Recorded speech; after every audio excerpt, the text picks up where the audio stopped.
കേരള PSCയുടെ പരീക്ഷകളിൽ ഇന്ത്യയിലെ തടാകങ്ങളെ പറ്റി ചോദിക്കാറുണ്ട്. ഇന്ത്യയിലെ ഏറ്റവും വലിയ തടാകം ചിൽക്ക തടാകമാണ്. ചിൽക്ക തടാകം ഉള്ളത് ഒഡീഷയിലാണ്. ഇന്ത്യയിലെ ഏറ്റവും വലിയ ലവണ തടാകം ചിൽക്ക തടാകമാണ്.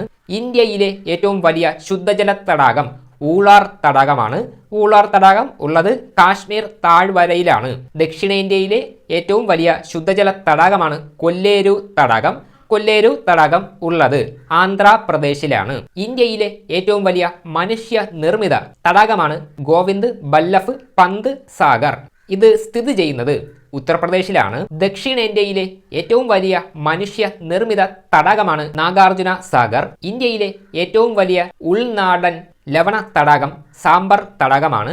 സാംബർ തടാകം സ്ഥിതി ചെയ്യുന്നത് രാജസ്ഥാനിലാണ്. ഇന്ത്യയിൽ ഏറ്റവും കൂടുതൽ ലവണത്വം ഉള്ള തടാകം സാംബർ തടാകമാണ്.